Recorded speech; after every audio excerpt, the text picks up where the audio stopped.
प्रथम वर्ष विज्ञान के सभी विद्यार्थियों का उनकी रसायन विज्ञान की फिजिकल केमिस्ट्री की कक्षा में स्वागत है। आज हम इसके अंतर्गत पैकिंग फ्रैक्शन या संकुलन गुणांक के बारे में अध्ययन करेंगे।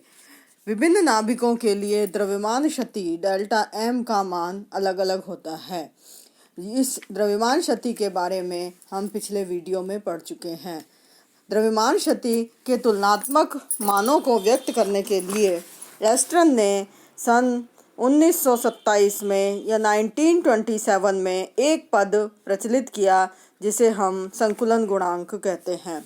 जब किसी भी नाभिक का सृजन होता है तो कुछ द्रव्यमान ऊर्जा में परिवर्तित हो जाता है और ऊर्जा में परिवर्तित होने वाली द्रव्यमान की मात्रा न्यूक्लियनों के पैक और पैक या संकुलन होने के तरीके पर निर्भर करती है। Amount of mass which converts into energy in the process of nuclear formation depends upon method of packing. It is called as packing fraction. और बंधन ऊर्जा का मान संकुलन गुणांक पर भी निर्भर करता है। एस्टर्न ने बताया कि ऑक्सीजन 16 समस्थानिक के लिए समस्त द्रव कणों के संकुलन में द्रव्यमान में इतनी क्षति हो जाती है कि उसका समस्थानिक द्रव्यमान या आइसोटोप का वेट भी ठीक 16.0 हो जाता है। अतः परमाणु क्रमांक और द्रव्यमान संख्या का अंतर 0 हो जाता है। ऑक्सीजन के अलावा कोई भी समस्थानिक ऐसा नहीं है जिसमें ये पाया जाता है।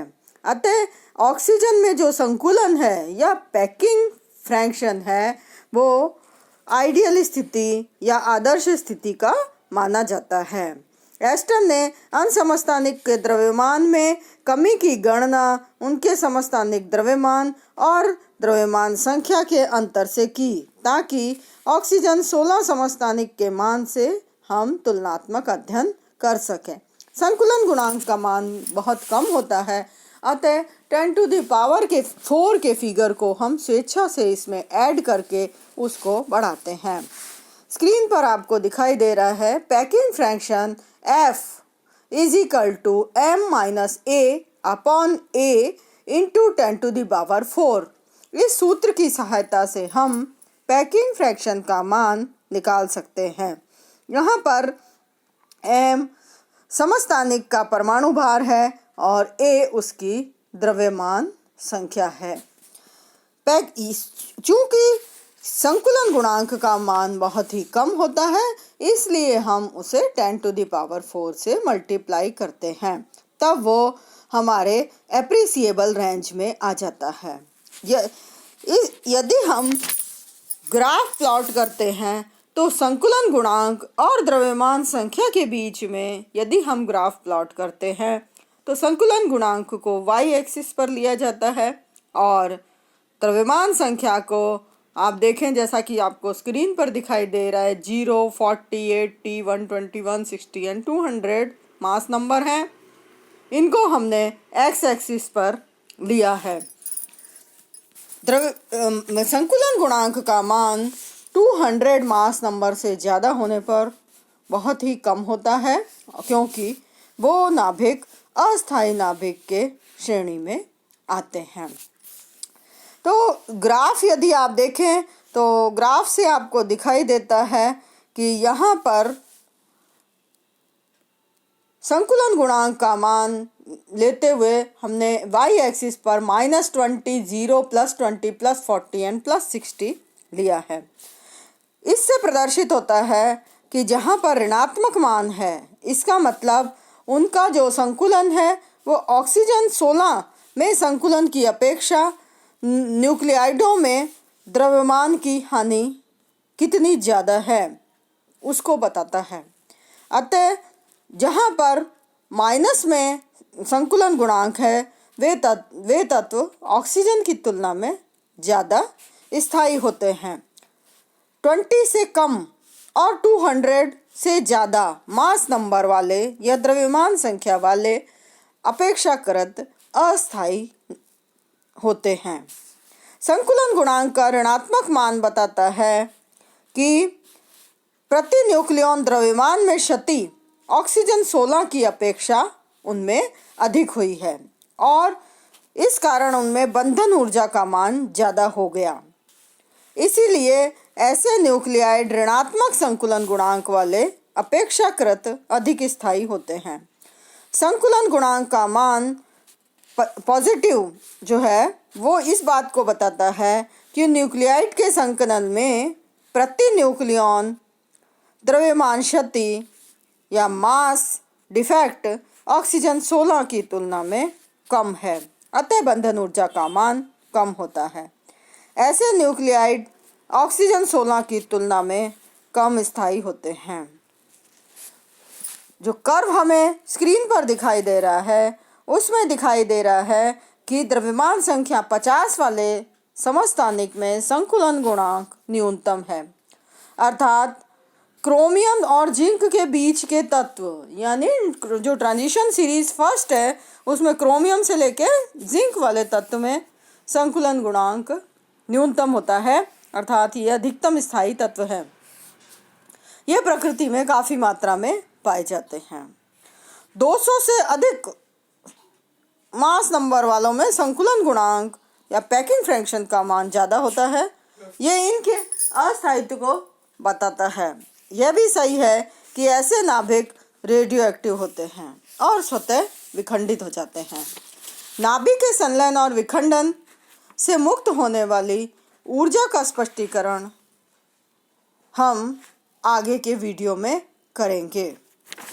अब हम बात करते हैं स्थायित्व कर्व की।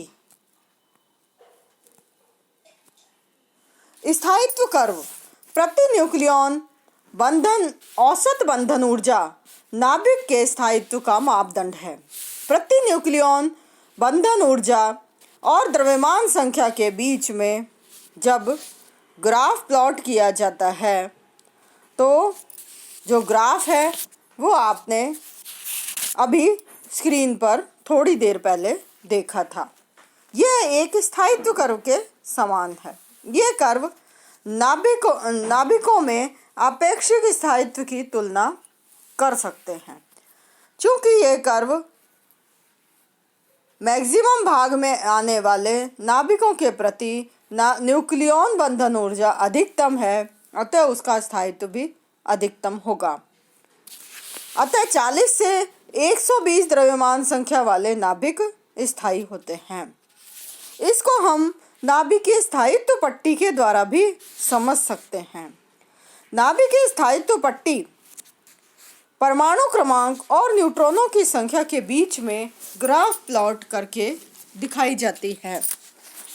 नाभिकों की द्रव्यमान संख्या या परमाणु क्रमांक यानी प्रोटॉनों की संख्या वर्सेस न्यूट्रॉनों की संख्या के बीच में जब हम ग्राफ प्लॉट करते हैं तो स्क्रीन पर दिखाए अनुसार हमें ग्राफ प्राप्त होता है।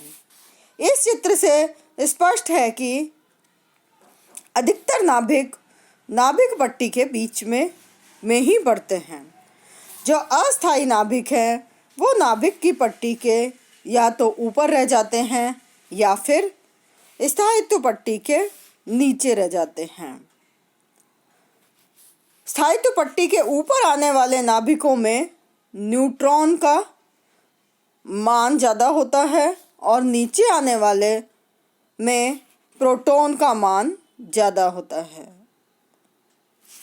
दोनों ही स्थितियां अस्थायित्व को बनाती हैं। ऐसी स्थिति में नाभिक ऐसे परिवर्तनों के द्वारा स्थायित्व ग्रहण करते हैं जिससे स्थायित्व पट्टी में आने वाले न्यूट्रॉन प्रोटॉन का रेशो स्थायित्व पट्टी में आने वाले कंपाउंड के साथ आ जाए। इससे आपको दिखाई देता है कि परमाणु क्रमांक 20 तक के नाभिकों में N/P का मान 1 के नज़दीक है, जबकि 20 से अधिक परमाणु क्रमांक वालों में स्थायित्व के लिए N/P का मान 1 से अधिक हो जाता है। अर्थात स्थायित्व के लिए न्यूट्रॉनों की संख्या प्रोटॉनों की संख्या से अधिक होनी चाहिए।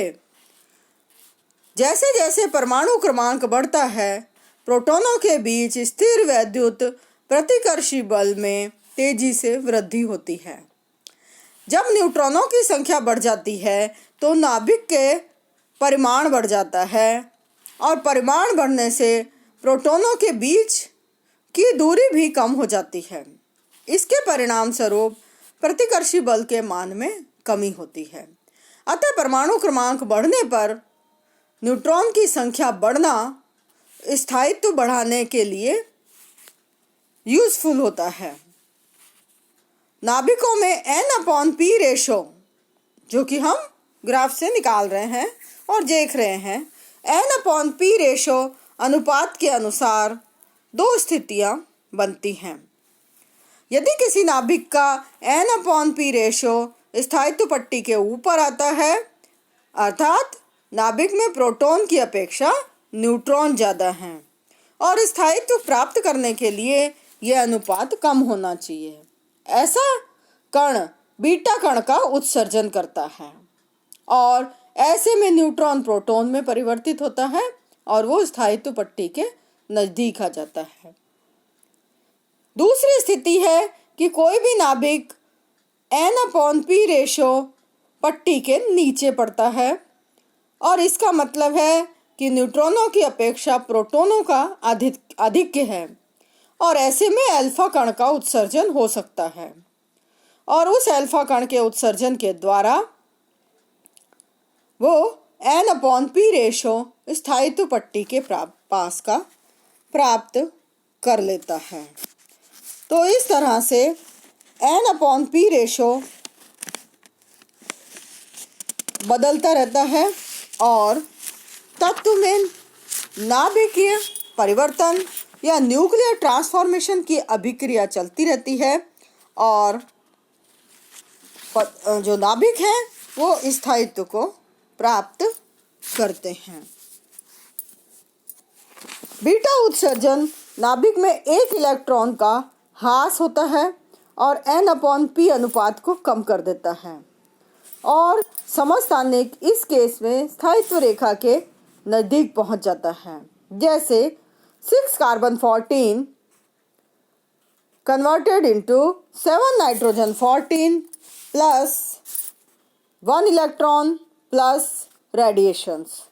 तो इस तरह से वो N/P रेशो 1 के पास पहुंच जाता है।